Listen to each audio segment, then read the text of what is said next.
चलिए आज हम लोग पढ़ेंगे मगध राज्य का उत्कर्षण। मगध के सबसे जो प्राचीन वंश के जो संस्थापक है बृहद्रथ था। इसकी जो राजधानी है गिरिवर्ज, जिसे राजगिरी भी कहते हैं। ठीक है। जरासंध बृहद्रथ का पुत्र था। हर्यक वंश के जो संस्थापक है बिंबिसार मगध की गद्दी पर 544 ईसा पूर्व में बैठा था, बौद्ध ग्रंथों के अनुसार। ठीक है। कितना? 544 ईसा पूर्व। वह बौद्ध धर्म का अनुयायी था। यह प्रथम भारतीय राजा था जिसने प्रशासनिक व्यवस्था पर बल दिया। बिंबिसार ने ब्रह्मदत्त को हराकर अंग राज्य को मगध में मिला लिया। ठीक है।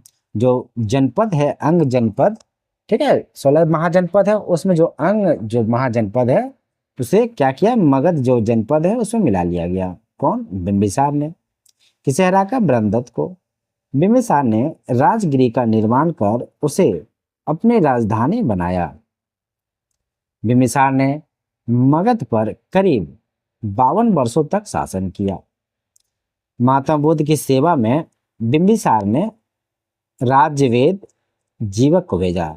यानी महात्मा बुद्ध का जो उसको सेवा करने के लिए जो राजवेद थे, यानी जो डॉक्टर थे जीवक, ठीक है, उन्हीं को भेजा। किसने? बिंबिसार ने। अवंती के जो राजा है प्रद्योत, जब पांडु रोग से ग्रसित थे उस समय भी बिंबिसार ने जीवक को उनकी सेवा शुश्रूषा के लिए भेजा था। ठीक है। बिंबिसार ने वैवाहिक संबंध स्थापित कर अपने साम्राज्य का विस्तार किया। इसने कौशल जो नरेश है प्रसेनजीत की जो बहन है महाकोसला से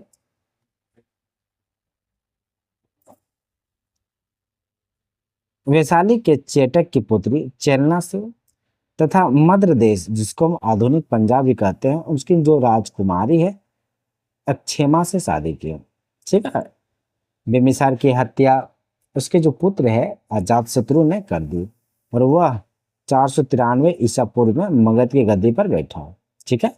यानी जो बिंबिसार के जो पुत्र है अजातशत्रु बिंबिसार की हत्या करके क्या किया? मगध की जो गद्दी है उस पर बैठा। ठीक है।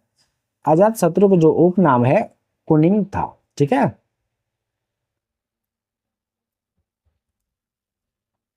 वो प्रारंभ में जैन धर्म का अनुयायी था। कौन? अजातशत्रु। ठीक है। अजातशत्रु ने 32 वर्षों तक मगध पर शासन किया। अजातशत्रु के सहयोग मंत्री का नाम वर्षकार यानी वर्षकार था। इसी की सहायता से अजातशत्रु ने वैशाली पर विजय प्राप्त की। वैशाली भी क्या है? महाजनपद है। ठीक है। उनका भी विजय अजातशत्रु ने किया। ठीक है।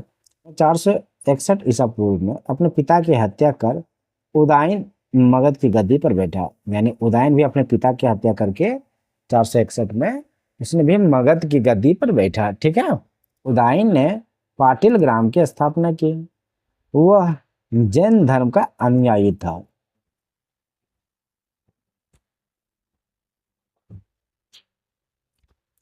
हर्यक वंश का अंतिम राजा उदयन का जो पुत्र है नागदशक था। नागदशक को उसके अमात्य शिशुनाग ने 412 ईसा पूर्व में अपदस्थ करके मगध पर शिशुनाग वंश की स्थापना की। शिशुनाग ने अपनी राजधानी पाटलिपुत्र से हटाकर वैशाली में स्थापित की। शिशुनाग का उत्तराधिकारी कालाशोक पुनः राजधानी को पाटलिपुत्र ले गया। शिशुनाग वंश का अंतिम राजा नंदीवर्धन था। नंद वंश का जो संस्थापक महापद्यनंद था। नंद वंश का जो अंतिम शासक है घनानंद था। यह सिकंदर का समकालीन था। इसे चंद्रगुप्त मौर्य ने युद्ध में पराजित किया और मगध पर एक नए वंश मौर्य वंश की स्थापना की। हम लोग सिकंदर पढ़ेंगे। सिकंदर का जन्म 356 ईसा पूर्व में हुआ। सिकंदर के जो पिता का नाम फिलिप था। फिलिप 359 ईसा पूर्व में मकदूनिया का शासक बना। इसकी हत्या 329 ईसा पूर्व में कर दी गई। सिकंदर अरस्तु का शिष्य था। सिकंदर ने भारत विजय का जो अभियान है 326 ईसा पूर्व में प्रारंभ किया। सिकंदर का जो सेनापति है सेलुकस निकेटर था। सिकंदर को पंजाब के जो शासक है पोरस के साथ युद्ध करना पड़ा, जिसे हाइडेस्पिज के युद्ध या झेलम का युद्ध यानी वितिस्ता का युद्ध के नाम से भी जाना जाता है।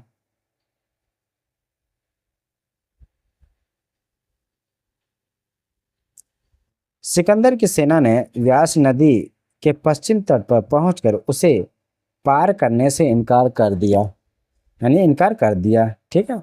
सिकंदर स्थल मार्ग द्वारा 325 ईसा पूर्व में भारत से लौटा। सिकंदर की मृत्यु 323 ईसा पूर्व में बेबीलोन में 33 वर्ष की अवस्था में हो गई। सिकंदर का जो जल सेनापति था निर्याकस था। सिकंदर का जो प्रिय घोड़ा बाओ केफला था। इसी के नाम पर इसने झेलम नदी के तट पर बाओ केफला नामक नगर बसाया।